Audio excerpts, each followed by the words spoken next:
ડેડિયાપાડા વિધાનસભાના ધારાસભ્ય ચેતર વસાવા તથા આમ આદમી પાર્ટીના ભરૂચ જિલ્લાના 3 આગેવાનો સામે નોંધાયેલા ગુના અને રાજકીય દબાણના આક્ષેપોને લઈને આમ આદમી પાર્ટી દ્વારા તટસ્થ તપાસની માંગ ઉઠાવવામાં આવી છે। ડેડિયાપાડાના ધારાસભ્ય ચેતર વસાવા અને આમ આદમી પાર્ટીના ભરૂચ જિલ્લાના આગેવાનો સામે નોંધાયેલ ગુનાઓને રાજકીય પ્રેરિત ગણાવી એએપીએ તટસ્થ તપાસની માંગ કરી છે। ભરૂચ કલેક્ટર કચેરીએ આવેદનપત્ર આપી પક્ષે દાવો કર્યો કે ઝઘડિયા પોલીસ દ્વારા ખોટા કેસ નોંધાયા છે અને ચેતર વસાવાની ફરિયાદ પણ લેવામાં આવતી નથી। સાથે જ નિર્દોષ લોકોને ફસાવવાનો પ્રયાસોના આક્ષેપ કરી સમગ્ર મામલે સ્વતંત્ર તપાસ અને જવાબદારો સામે કાયદેસરની કાર્યવાહી કરવાની માંગ ઉઠાવવામાં આવી છે। આજે અમે ભરૂચ કલેક્ટર ઓફિસ ખાતે આવેદનપત્ર આપવામાં આવ્યા છે।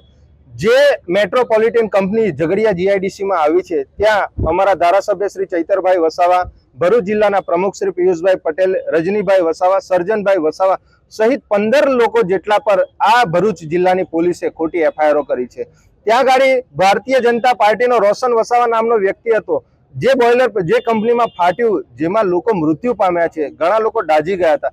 તે લોકોને 7-7, 8-8 દિવસ થઈ જાય છે પણ તેમને કોઈ પણ જાતની ત્યાં હોસ્પિટલોમાં સુવિધાઓ નથી મળતી। એમના પરિવારો દ્વારા ચૈતરભાઈ શ્રીને રજૂઆત કરી આ 7-8 દિવસ દરમિયાન કોઈ પણ ભાજપના સાંસદ કે ધારાસભ્યએ આ પરિવારોની કે આ જીઆઈડીસીની જે કંપની છે એની મુલાકાત નથી લીધી।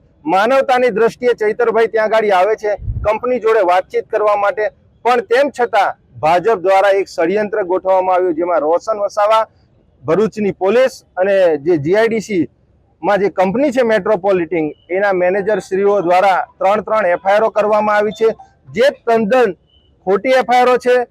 આના લીધે અમારા આગેવાન શ્રીઓ છેલ્લા 10-15 દિવસથી જેલમાં છે।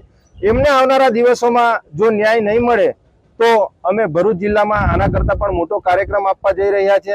સાથે સાથે આજે ભારતીય જનતા પાર્ટી જ્યાં આમ આદમી પાર્ટીના જે આગેવાનો છે એ તમામ શિક્ષણનો મુદ્દો હોય, આરોગ્યનો મુદ્દો હોય, બેરોજગારીનો મુદ્દો હોય, કોઈ કામદારો સાથે શોષણ થતું હોય, આ તમામ મુદ્દાઓ પર મજબૂતાઈથી લડે છે અને મજબૂતાઈથી લોકોના પ્રશ્નો ઉઠાવે છે। એ આ ભારતીય જનતા પાર્ટીને ગમતું નથી। અમારા ધારાસભ્ય શ્રી એક સનદની જમીનનો એક સામાન્ય પ્રશ્નમાં એમને 7 વર્ષ જેટલી સજા કરવામાં આવી। અમારા આગેવાનો છેલ્લા 10-10, 15-15 દિવસથી એક સામાન્ય નોર્મલ કેસમાં એ લોકોને જામીન આજ સુધી આપતા નથી।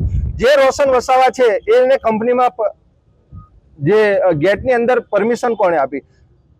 જ્યારે આવ્યો ત્યારે અભદ્ર ટીકા ટિપ્પણી ચૈતરભાઈ જોડે કરતો હતો, ગાળાગાળી કરતો હતો, એણે છૂટી લાકડી પણ મારી, પણ તેમ છતાં એ વ્યક્તિ પર એફઆઈઆર કરવામાં નથી આવતી। કંપનીમાં જે બોઇલર ફાટ્યું આજે તે કંપનીઓ પર ભરૂચ પોલીસે હજુ એક્શન લીધી નથી। તો ભાઈ ન્યાયપાલિકા શું મરી ગયેલી છે? શું અહીંયા ગાડી ભરૂચમાં બે લોકતંત્ર કે બે સંવિધાનો ચાલે છે? તો જે લોકો અવાજ ઉઠાવે છે, જે લોકોનો પ્રશ્નોનું નિરાકરણ કરે છે, આજે તેવા લોકોને ન્યાય નથી મળતો, પણ જે લોકો પોતાનો અવાજ મજબૂતાઈથી ઉઠાવે છે આજે તેવા લોકો પર આ ભારતીય જનતા પાર્ટી આ ખોટા કેસો કરી, એફઆઈઆર કરી, એમને ષડયંત્રો કરી અને એમને જેલના હવાલે કરે છે। જો આવનારા દિવસોમાં અમારા તમામ આગેવાનોને જો ન્યાય નહીં મળે તો ભરૂચ જિલ્લામાં આના કરતાં પણ મોટા કાર્યક્રમોમાં આપીશું અને આવનારા દિવસોમાં અલગ જિલ્લાઓમાં પણ અમે આ ભારતીય જનતા પાર્ટીના વિરુદ્ધમાં અલગ કાર્યક્રમો આપવા જઈ રહ્યા છીએ।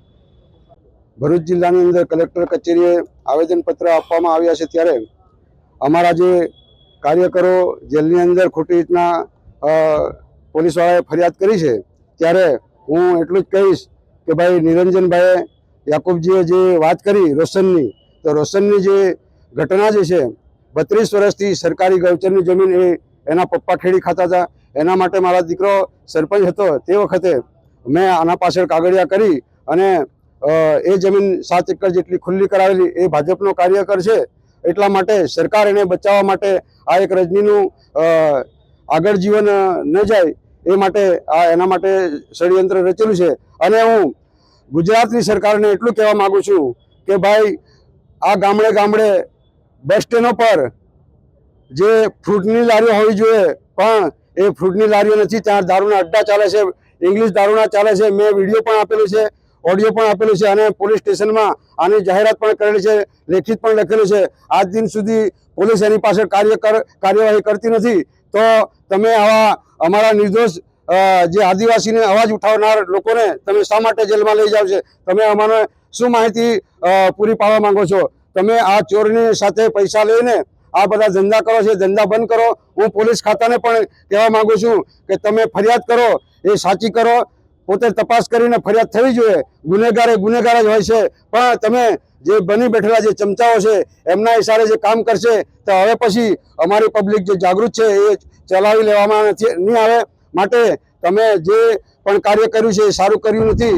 ભાજપના ઇશારે ભાજપ હારી ગયેલી છે એટલા માટે પોલીસને આગળ કરે છે. પણ પોલીસ મિત્રો અને ભાજપની અંદર જે આદિવાસી હોય, કોઈ અન્ય જાતના હોય, પણ તમે પણ વિચાર લેજો. તમારો ખાલી ઉપયોગ કરશે, બાકીને તમારો પણ વારો અમારી જેવો જ આવવાનો છે. તમને પણ કેરીનો જેમ ગોટલો ચૂસીને નાખી દે એ રીતના તમને પણ નાખી દેશે.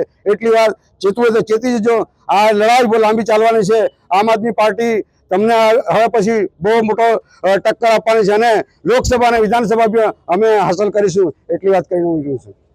વિડીયો જર્નાલિસ્ટ વિરેન્દ્ર પાટીલ સાથે સત્યા ટીવી ન્યૂઝ ભરૂચ.